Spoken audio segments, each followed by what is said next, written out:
a whole fleet of them. Look on the ASA. My gosh. They're all going against the wind.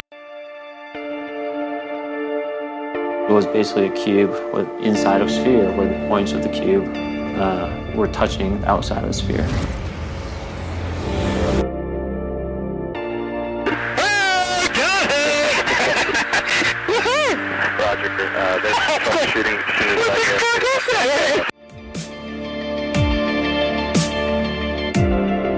So this isn't anything that just is limited to the United States. It's a worldwide phenomenon.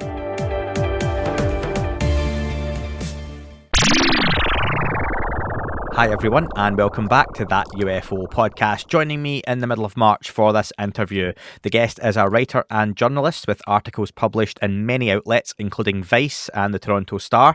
I have Daniel Otis. Daniel, welcome to the podcast. Hey, thanks so much for having me. No, it's good to have you on. Obviously, we're going to get to your article that was written recently, and you've written a few articles on UFOs looking back through your website and Vice as well. But I want to know a little bit about yourself and to tell the listeners your background. So let's dig a little bit into that.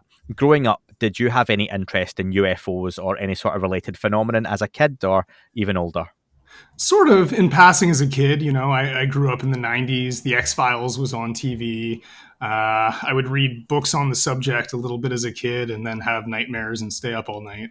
But definitely, you know, I would say probably after the age of 10 or 11, the interest it faded for me. It wasn't something I really looked into anymore. You know, now I work as a journalist. I've been working as a journalist for over a decade. My writings appeared in more than 24 publications, including Toronto Star, Globe and Mail, Slate, The Diplomat, etc. And it's only been in the past year that my interest in the subject is renewed. And it was specifically because in April 2020, when the Pentagon confirmed the veracity of some videos that had been previously released by the New York Times, it really, came to my attention, and I became very interested. And I started researching the topic and trying to see what sort of information I could find from the Canadian military and transportation officials here. And that's led now to, I guess I've done 9 feature investigations on the subject for Vice News, including my most recent one, which included nearly 300 pages of UFO reports, mostly from airline pilots, but also including reports from soldiers, police officers, citizens, etc. Had you ever had any of your own sightings, or was it just purely that kind of childlike interest in the subject, the X-Files and Hollywood movies, and I grew up in the 90s like yourself as well, so I think that was a lot of my background to it. It's funny you asked me that. Yes, in my very early 20s, I went on a road trip across the U.S., and we were camping in Death Valley National Park in California. And one of the nights we were there, I saw a light high up in the sky, bouncing around in a way I'd never seen anything move before. But frankly, I actually didn't think anything of it. If you look at a map of where Death Valley, California is, it's absolutely surrounded by American military test ranges.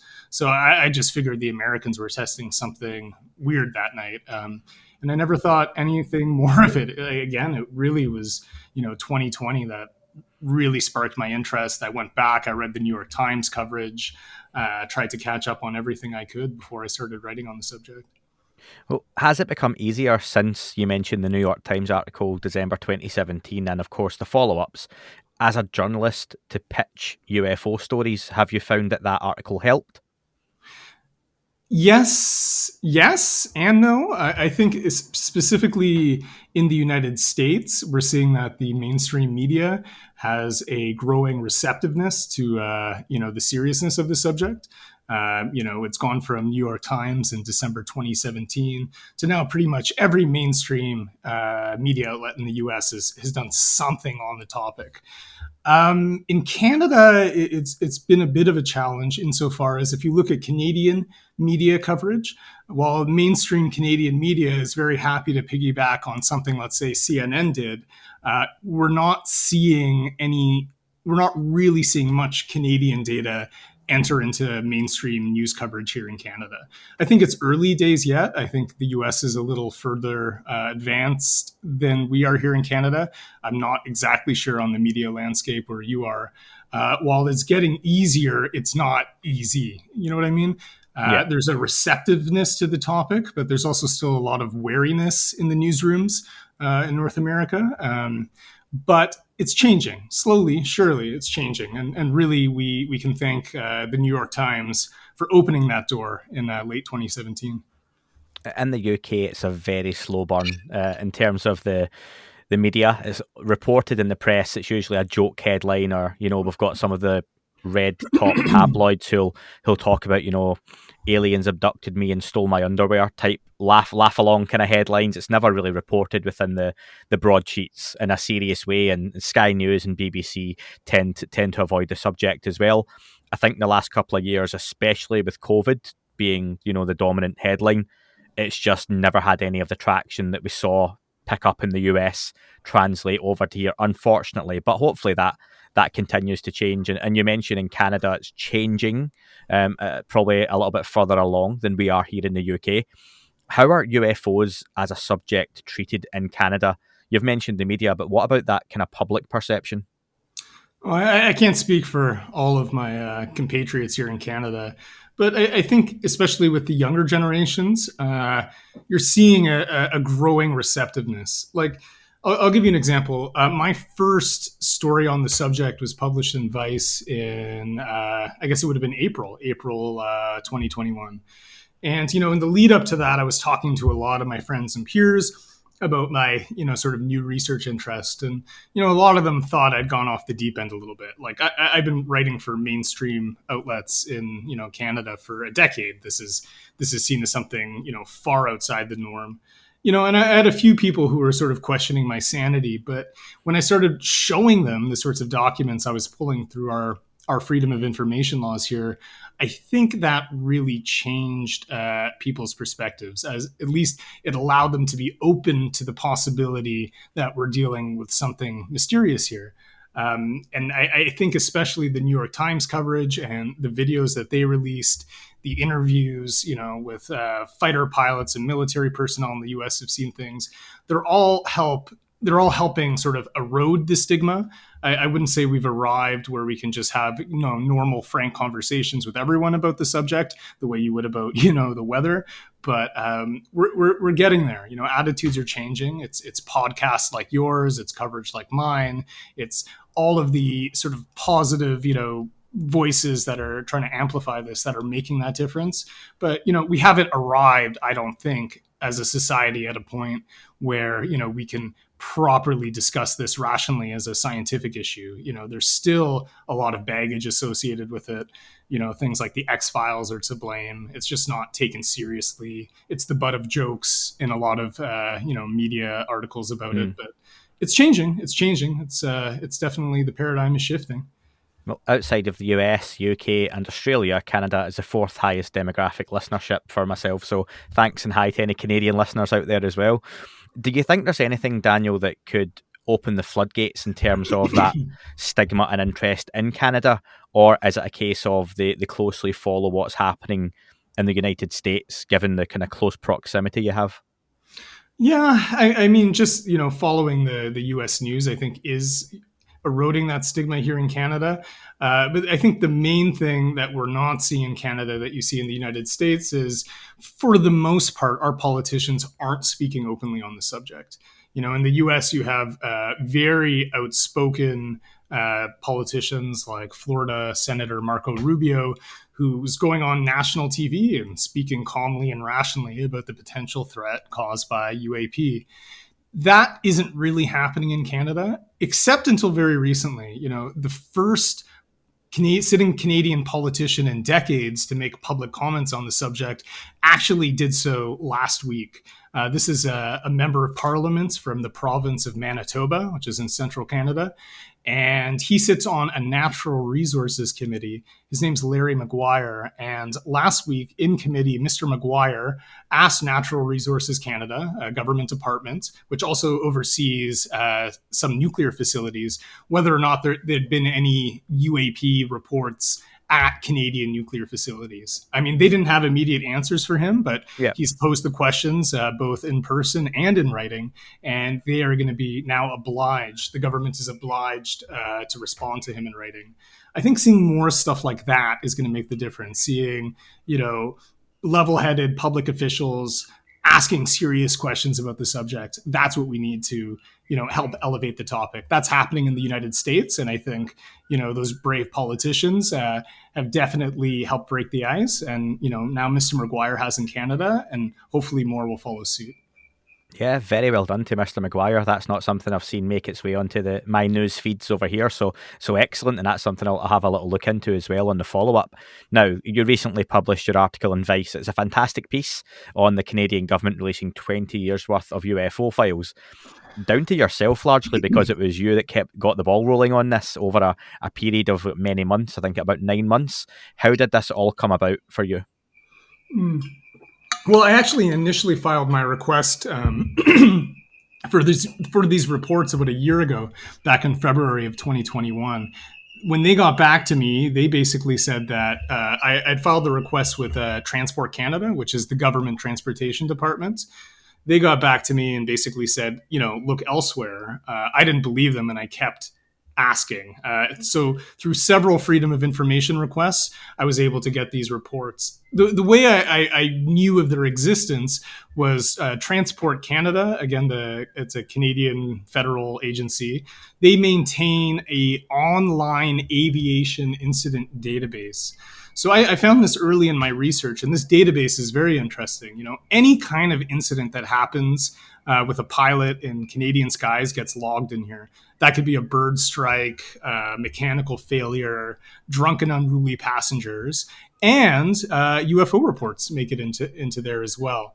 So, by going through that database, I was able to pull a couple dozen UFO reports. And then through the Freedom of Information system, what I was trying to do was find the source reports that informed those public-facing ones I was finding. And that's what this newest story consists of. It's nearly 300 pages of reports, and the majority of those reports were sent to Canadian transportation officials by a private company called NAV Canada, which owns and operates all of the civilian air traffic control infrastructure here in Canada. I think in most countries in the world, air traffic control is operated by usually government agencies. Here in Canada, it's a private company. So there, I would imagine, in terms of radar data, tower recordings, etc., this private company probably holds most of the relevant data for anyone who wants to research UFOs in Canada. But as a private entity, obviously, you can't target it with Freedom of Information requests. So, I was able to figure out which departments within our federal transportation department that the air traffic control company was speaking to, and then in subsequent requests that were very specific, targeting the offices I knew that were communicating with this air traffic control company. That's how I was able to get these nearly 300 pages of reports. And that's great work, and it's tenacious as well. Were you able to speak to any of the staff who work at air traffic control, or is that something that's a bit off limits, given it's not necessarily public facing, like you say? Yeah, they will respond with very generic statements about, how they deal with these reports and forward them to relevant authorities. But I have yet to have a good on-the-record conversation with anyone there that could, give me some inner workings. If anyone's listening and they're working in Canadian air traffic control, shoot me a line, give me a call. Always happy to talk on or off the record. But as of now, no, I have not been given an on-the-record look at the inner workings of how they handle this kind of stuff. But, the document trail is pretty clear. Air traffic control in Canada, they're the first point of contact if a pilot sees something. They're flying along, they radio air traffic control. Air traffic control then notifies Transport Canada, the Federal Transportation Department, and they also notify the Canadian Air Force, specifically a Canadian Air Force unit that's affiliated with NORAD, NORAD being the Joint Canada-US Air Defense System that's been guarding North American skies since early in the Cold War. I think my experience with NORAD would be using its YouTube channel to track Santa when it's Christmas time with the kids. So it's good to know that they've got other uses out there as well where you're not based. Well, Santa isn't the only thing NORAD's tracking. There's evidence in this story, for example. There was one report specifically that involved a fisherman in the Bay of Fundy in the Atlantic and a woman at home in Nova Scotia being an Atlantic province here in Canada. And they both separately reported seeing something glowing in the sky hovering out over the ocean at night. These two individuals contacted a search and rescue center in the city of Halifax.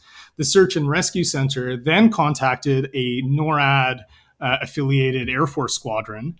That squadron conducted playback on NORAD radar and observed a radar hits that correlated almost exactly to the time and location of the sighting. So there's a nice instance where you can see, civilians see something, it's corroborated by NORAD radar. Santa isn't the only thing that NORAD is tracking.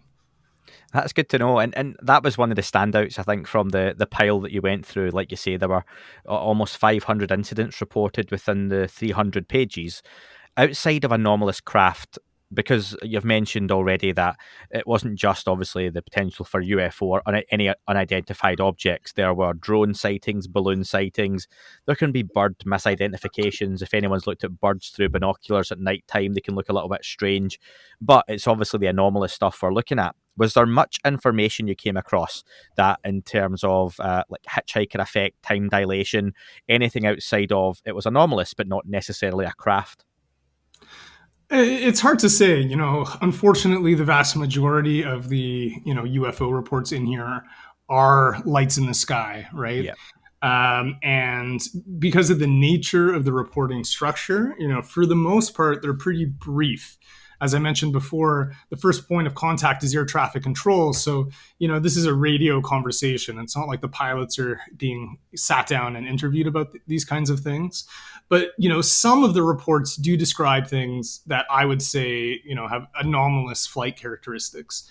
Things that sort of suddenly appearing and disappearing, things performing very, sharp turns, as well as, things traveling, at estimated speeds, above the speed of sound. There was one incident in the report that involved a cargo flight from New York to Anchorage, Alaska.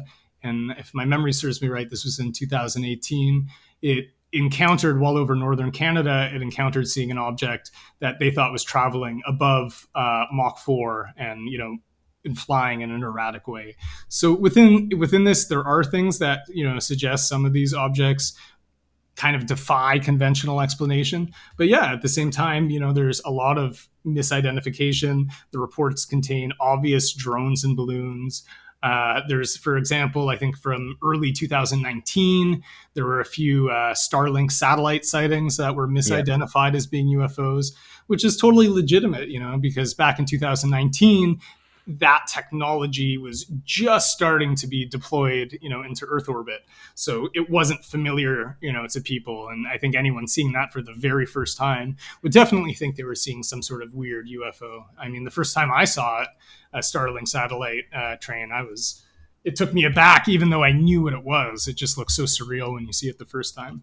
So, it's definitely a mixed bag. There's things in these reports that I think you could probably easily explain. And then there's things in there that definitely are much more difficult to identify. Much like yourself, I remember my first Starlink satellite experience, where I was coming in from walking the dog, and just over the top of the house, little light goes past and catches my eye. I'm always looking, and another one comes past a few seconds later, and I counted 15. And at first I wasn't sure, but once I got about halfway through and I'd got my wife to come out and look, it sort of clicked with me. This is going to be Elon Musk satellites. And obviously, like you say, they were hitting the news more and more. And yeah, it's pretty incredible though to see it, because they're there, they're in the sky. And if you don't have that knowledge, you're not on social media and following Elon Musk and everything he's doing, like you say, you would report it as something very strange, very unusual, which it is anyway to see. Do you think those sorts of devices now being in the atmosphere are going to make it much harder for people to disseminate true, genuine UFO reports to what might be a drone, civilian drone, high altitude aircraft, or indeed a satellite? Yeah, that's definitely a challenge. especially the way drone technology is today. These things can have huge ranges and travel pretty fast. But what for me I think is what I find interesting and compelling is if you start looking at reports from, let's say, 2016 and earlier, you're seeing things displaying the same sort of anomalous flight characteristics at a time when that sort of drone technology was not commercially available. In another story I did, for example, it was a story on specifically on Canadian military sightings at Canadian military installations. There's one particular base in Ontario called CFB North Bay, which has a lot of NORAD functions. There were UFO reports from that base involving multiple witnesses in the years 2007 and in 1952. And the report from 1952 involved something that was even stranger, that had more, exotic, anomalous flight capabilities. And I guess for me, seeing that degree of historical continuity, that over 55 years, the report from 55 years earlier is the stranger one, suggests to me that a lot of these reports, or at least some of them, are not drones. I don't think any military had that kind of capability in 1952. If they did, I'd love to be proven wrong. But for me, just, the breadth of the research, seeing that historical continuity decade after decade, where, there remains a core nugget of reports that are genuinely strange, to me is very, very compelling. At the same time, I more than recognize, I think, if you have 1,000 different reports, 1,000 different people are probably seeing 1,000 different things. But there does seem to be a persistent small minority of these reports that just defy conventional explanation, and I think for folks like me and folks like you, it's finding that kind of data and seeing that kind of data that inspires us to, keep digging, because the only way we're ever going to get even close to answers is by, having more and better data, right? So it's definitely seeing those sorts of reports decade after decade, for me, suggests that, it's not always drones. Yeah, absolutely. You're spot on in terms of the data. We see themes or connections like, UAPs, large bodies of water, nuclear materials, military bases. Do you find any of these correlations in your research? Are there any particular areas over Canada where sightings are more prevalent than others? I would have to take all the reports I found and input the GPS coordinates. And I mean, that's a stage I have not yet accomplished. One thing I did do with my most recent story, by including all 290 pages of reports with the story, my hope was that people who are perhaps more scientifically minded than me could do some of that data crunching. But that being said, anecdotally, I can suggest that there are some areas where we seem to see more of these things. Canada's Atlantic coast, for example, has a fair number of reports. There's often some interesting reports in and around the Great Lakes region. I see a fair amount of reports over Canada's prairie provinces, Saskatchewan and Manitoba. And then there's certain hotspots in British Columbia. For example, there's a city called a town called Williams Lake in central British Columbia, where I found a bunch of weird reports. So I can't say with scientific fact these are the Canadian hotspots, but there seems to be a particular there seems to be more reports from certain areas, I can say anecdotally. In terms of Canadian military installations, I mean, a lot of them have had sightings, like over the years. Not all of them, as far as I can tell, but a lot of them have. And, that one instance, North Bay, what I previously mentioned, that had the reports in 1952 and 2007, I found that one particularly interesting because that's the actual base that's where there's a squadron that's tasked with identifying everything that's approaching North America. So if that is that's where they do that. That's where they try to identify all the radar tracks. So for me, I found it pretty interesting that at the base that's supposed to be identifying things, they had two things show up right over the base that they could not identify. You've answered one of the listener questions. Jonathan was asking about areas of strangeness in Canada, so that's a good one. So thanks, Jonathan. Your question's been answered within there. Well, I can answer that one for Jonathan. So we mentioned the case of NORAD radar corroborating a sighting over Canada's over the Atlantic. That was just around the corner from a place called a place called Shag, Harbour, Nova Scotia. And Shag Harbour, Nova Scotia in 1967, I think it was October 1967, was the site of a very infamous mass sighting where multiple people witnessed a luminous object disappear into the ocean. Search and rescue and et cetera were sent out to try and find it. They never could. And this sighting that involved, the more contemporary sighting was just in the same vicinity as that one. So, perhaps there's a hotspot in the Atlantic. Again, none of this is scientific evidence, but anecdotally, it seems to be certain areas just seem to get sightings decade after decade. There's always listeners asking how they can get involved and help out, and with that report now being publicly available through yourself and your FOIAs, people can go and do that for you now. And if there's anyone who wants to help out, then certainly reach out to Daniel and ask if there's any way they can go about it. But if you want to get involved and mine through the data, if you've got any programs that can check for patterns in the data in certain areas, then absolutely go ahead. That would be great. Even get in touch with myself and I can point you in the right direction.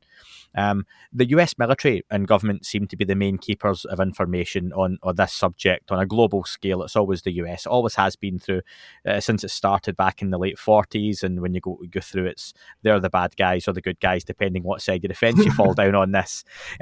Do you think there's an agreement between the US and Canada and perhaps even other countries to always share UAP related information with the US? I would ask particularly, Daniel, thinking you're talking about NORAD and it's a joint venture between Canada and the US. Now, when you've got those systems and there's some particularly tasty events happen, multiple tracks, some incredible data comes in, is it still that joint cooperation, or is it something you feel the US would take control and stronghold over?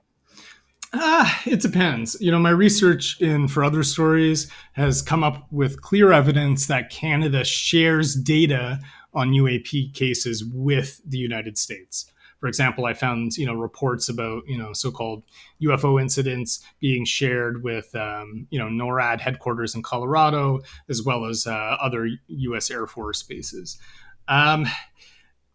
In Canada, for the most part, there's little to no follow-up when it comes to UAP cases. And I think that's because Canada, the Canadian military and Air Force, don't see this as a defense issue. So, while there are robust reporting mechanisms for documenting these cases, in most cases, there's little to no follow-up. Except, and this is what they've told me specifically, except in cases that involve credible threats, potential threats, or search and rescue. So there's been instances, I think there was one case I found where a woman saw something go into the ocean and they dispatched a search and rescue helicopter. There was another case where something was tracked moving quite quickly towards North America on NORAD radar, and they dispatched Canadian fighter jets, which couldn't find anything. It's hard to say if the US is taking the lead on Canadian data. I don't have a sense that that's happening. The American bodies that have been created to investigate this, historically have been through the US Navy, right? And Canadian data is being sent to the US Air Force and NORAD, which historically have shown less of a public-facing interest in the subject. So once Canadian data gets to the United States, I can't tell you what's happening with it. I really wish I knew. But I'm not entirely sure if, for example, if Canadian data goes to the US Air Force, if the US Air Force would then, share that with any, Pentagon UFO investigation bodies. It's so hard to say. The reason I've been able to get so much information out of our military and government is specifically because they don't see this as a defense or security issue. Under our access to information legislation, as it is in most countries, any information that has a defense or security nexus can be withheld in the freedom of information process, right, on national security grounds. So in Canada, because we don't see this as that issue, I'm able to get like all kinds of reports and all kinds of data. You ask any journalist who's researching the subject in the United States, well, you can get perhaps a politician to give you an on-the-record interview about, how serious this is. In the US, it's almost impossible to get high-quality case data because it's all withheld from their FOIA process on national security grounds. So once those Canadian reports are getting to the US, I know that data from some of them has been sent. I don't know what the US is doing with it. I sure would like to know, though.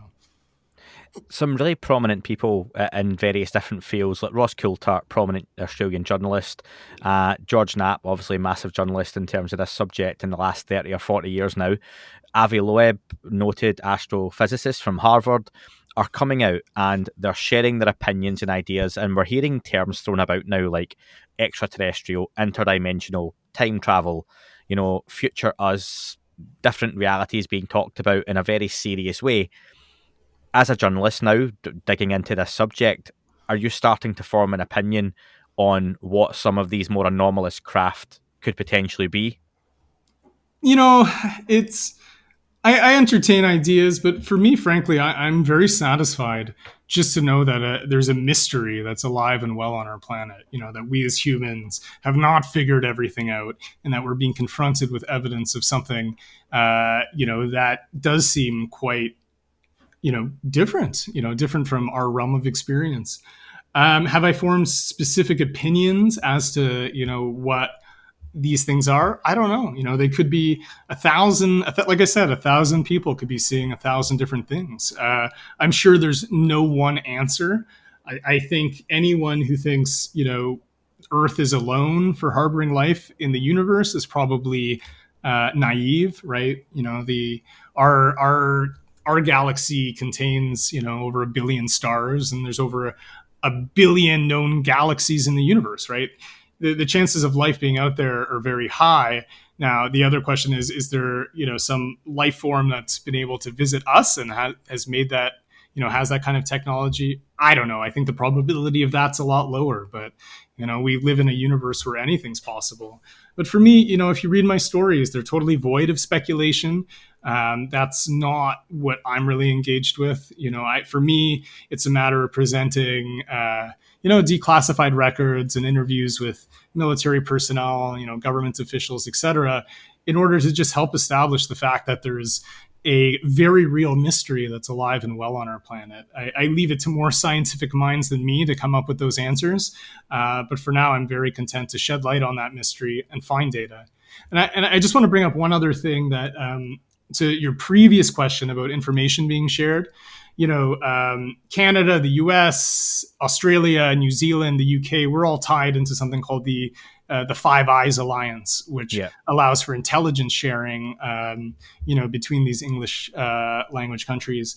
And, while I haven't found any evidence that there's been UAP briefings or UAP material brought through the Five Eyes organization, it stands to reason that there would be communication on the topic through Five Eyes because, this is something that the U.S. military and, members of the U.S. government have been very outspoken about as being a potential defense and security issue. I would find it shocking if that information had not been conveyed to U.S. allies like Canada and the U.K. I think that information sharing is happening. It stands to reason. Unfortunately, I can't hold up a piece of paper and say, this proves it. But it stands to reason that, our governments are a little more integrated and a little more knowledgeable about the subject than they're letting on. Yeah, from a UK point of view, peek behind the curtain here, folks. I'm part of a group, UAP Media UK, that people will know about. And we were talking in our private chat yesterday that there was a questions for the UK Parliament page had been put up. and one of the local MPs had asked about UAP incursions and were there any data being shared from the United States on these classified briefings we're now hearing about. And Baroness Goldie, who deals in some aspects of that, I can't remember her exact position here in the UK government, she had previously laughed off this subject live in Parliament when questioned about it. No interest whatsoever, on the surface anyway. But some of my colleagues, I don't necessarily subscribe to this, saw her answer yesterday online where she mentioned that they wouldn't talk about any classified information that had been shared as a positive, that there was a potential discussion being had about UAPs.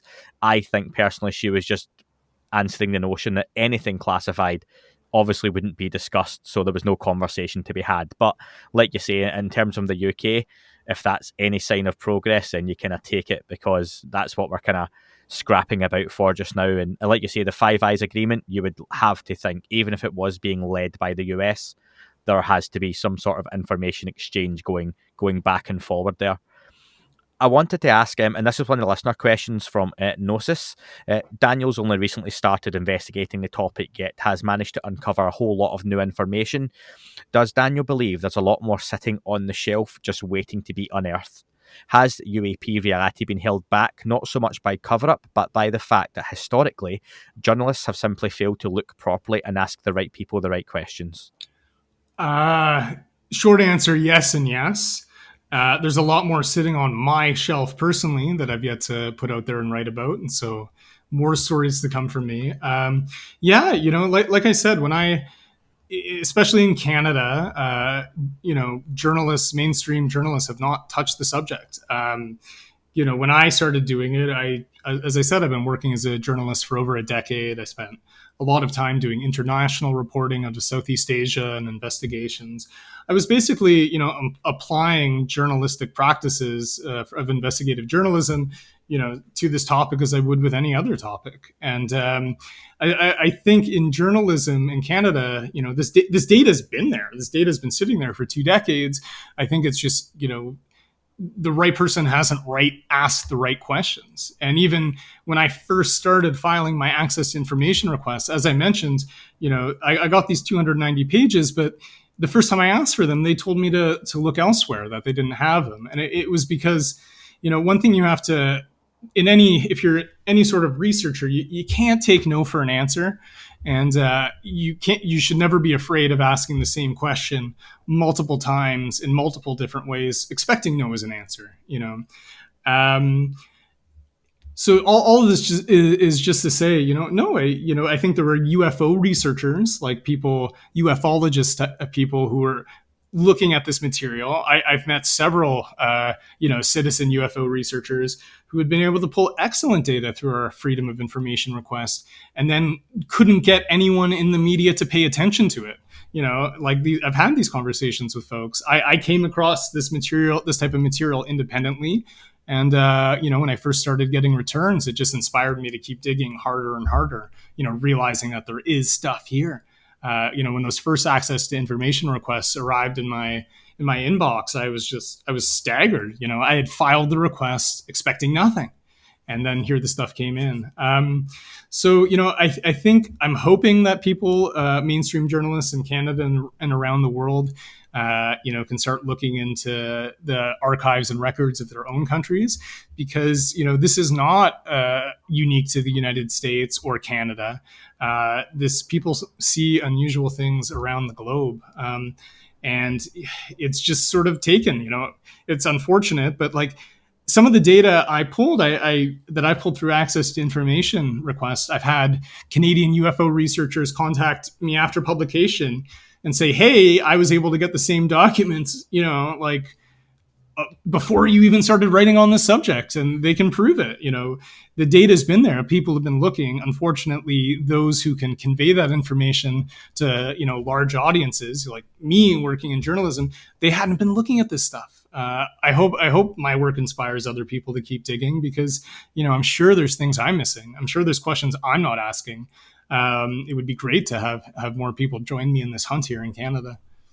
One of those citizen investigators would be Chris Rutkowski, Mhm. whose book UFOs Declassified, Canada's UFOs Declassified, beg your pardon, is coming out at the end of the month. And I'm hoping, I'm just waiting on a date being arranged through his publications, but having him on the podcast to discuss just that, the book, and that kind of background work he's done as well. You mentioned you've got things on the shelf that you want to write about. Is there anything that, now you're getting your teeth into the UFO subject for over a year, that you would really like to go? You've obviously looked at encounters. I suppose there's only so many articles you can write about lights in the sky. Are there other areas of the UFO phenomenon, like abductions, crash retrievals, that really interest you, and you're just waiting for the right time or the right information? To back up to Chris for a second, I just want to Yeah, bring go. something up about Chris. Chris is he's a Winnipeg-based ufologist. He's been working on the subject for, I guess, over 30 years. He produces an annual UFO survey that basically tries to collect, all UFO sightings that happen in Canada. And, interestingly, through my research, I found out that Chris had been receiving UFO reports directly from transportation officials and the Canadian Air Force for about 2 decades.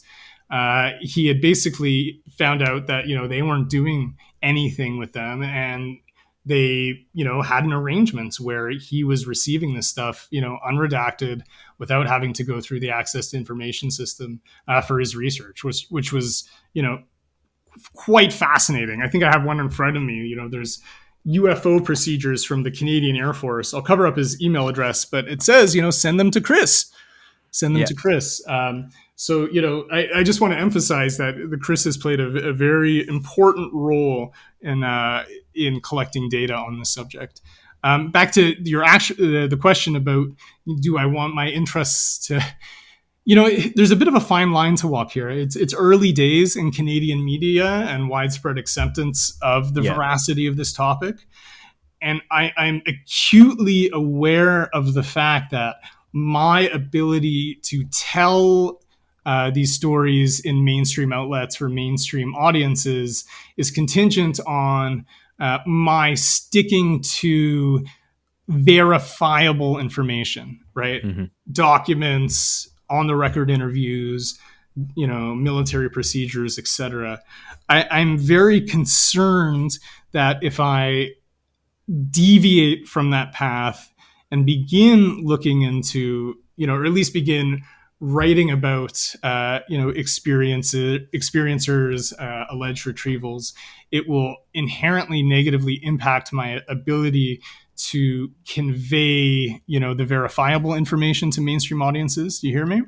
So, like, I definitely have a personal interest in those types of narratives, but at least from my perspective and the sort of research I'm doing, at least in terms of Canada, I have yet to find too many cases or data that's verifiable that relates to those types of cases of experiencers, alleged abductions, retrieved materials, etc. In terms of in the contemporary Canadian record, there are not official records I have found that relate to that. So that's gonna, that for me, that means that it's not something I'm gonna a path I'm gonna go down. I certainly am interested and I read those things, but unfortunately, there's so little data when it comes to those types of cases, and it's so important to be able to present verifiable information. That's why with the stories I put out there, every single story, for the most part, includes PDFs with all of my source material. So there's no mystery, right? So there's no questioning where this stuff is coming from. Unfortunately, these sorts of cases that you bring up, it's just so much anecdotal information. And while certain ones are very compelling, for example, like the events of rural Zimbabwe, without the additional verifiable records to support it, it's hard for me to convey those types of stories to a mainstream audience. Yeah, I can appreciate why you want to tread lightly, because you go from being someone presenting an incredible subject, but the verifiable facts, the evidence, the data, to jumping the shark almost, to being the guy who all of a sudden is talking about recovered alien bodies from the Shag Harbour event that one guy said he saw, and it starts to snowball into that, and you lose your respect amongst the colleagues and also your platforms to get that larger message out when the time comes. So I can appreciate that. I think, but for anyone who's engaged in producing research and material on the subject, we all are sort of playing a part in a greater movement towards disclosure. I'm aware of the lane I want to take, which is sticking to these declassified records and interviews with officials. Because that's what I can do to contribute. Hopefully to a broader movement of disclosure. And there's other platforms that I think are much better suited than me in my writing to tell those other sorts of stories. You mentioned just before, and I've got one final question, that no researcher or journalist should ever be scared to ask the same question again and get no for an answer, or be shot down, and you never know. So I'm going to ask you the same question, very similar to what I asked you before, around your opinion, but from one of the listeners, and see how you feel. So, is the evidence, this is from Walker, is the evidence Daniel has seen enough to convince him we are dealing with a non-human intelligence? The evidence that I've seen has been enough to convince me that prosaic explanations don't work for some of these cases. As to whether or not that's a non-human intelligence, I personally, I don't have the data to answer that question. And one thing I've brought up in other interviews too is even if this all proves to be human-made technology, I think the implications for our species and society are huge. Of course. You see these things, reports of things traveling faster than the speed of sound and making right-angle turns without slowing down. To me, that shows that on this planet, there perhaps is a technology that, if this is all human made, it would mean that somebody has created a new form of propulsion, as well as perhaps harnessed a new energy source that could potentially eliminate our dependence on fossil fuels, which are choking our planet. So even if this is all human made technology, the implications for our society and species are huge. I mean, it's possible we're dealing with another intelligence, but nothing. I don't have that evidence to say that with certainty. And frankly, I'm pretty skeptical of anyone who does have definitive answers in this field. To me, the volume of research I've done just indicates that we have a mystery that we ought to take seriously to solve. What the answer is, I don't know, but I'm really excited to, find out. And I hope that's something we learn in our lifetime. That's a really nice place to start wrapping up, Daniel. Can I just ask finally, what's next for you? What are you going to be working on? And how can people get in touch and follow your work as well? Yeah, absolutely. There's a lot more documents I have on my shelf that I'm going through and writing about. And pretty much everything I get, I put out into the world. So there's more stories yet to come. I believe you should see a story from me involving a very interesting witness, a uniformed witness here in Canada. That should be coming soon. You can follow my work. My personal website is danielotis.ca. I post all my stories and podcast appearances and stuff there. I'm very active on Twitter, where you can find me at DSOtis. That's a great place to follow me because, for example, let's say I write a story about a case and then a few months later, additional declassified records come in. Well, I'm not going to write a whole new story based on these additional documents. So I usually post stuff like that onto Twitter. So my website, danielotis.ca. Follow me on Twitter at DSOtis. You can find me on other social media, although I'm less active. And there will be more and bigger stories yet to come, I hope. All those links will be in the description, and the website has the links to all the articles as well that we've talked about, including the one on Chris Rutkowski and obviously the 20 years of UFO sightings as well. Daniel, it's been great having you on, and look forward to hosting you again, hopefully in the future. Hey, thanks so much for having me. This was fun.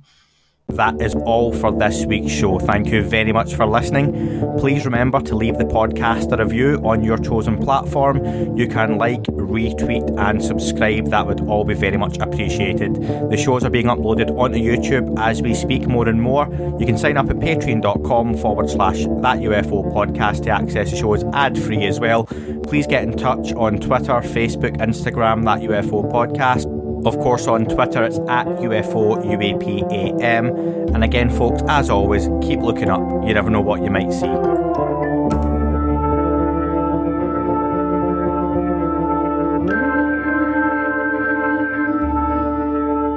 It wasn't a tic-tac and not quite a saucer, more like a hubcap designed by Chaucer, a little baroque and quite steampunk, like Alice was playing bass for the Parliament of Folk. The little fucker hovered right outside of my window, and when I shoved out the screen, he made it an issue. I don't think he expected me to see his ass, but I'd had some champagne and smoked a little around.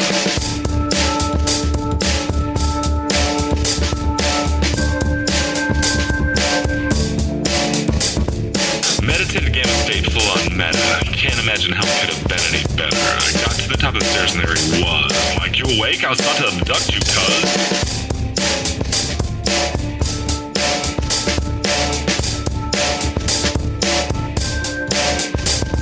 I jumped back and nearly kissed myself, and I climbed out the window after the elf, and I woke up in my bed and there was something on my head and everything was weird and everything was red. And I called out to my boys, they thought this was noise, they thought it was a dream, they thought it was my toys, they thought it was my problems, and they think I should seek therapy, and I don't know what to do because it doesn't really scare me.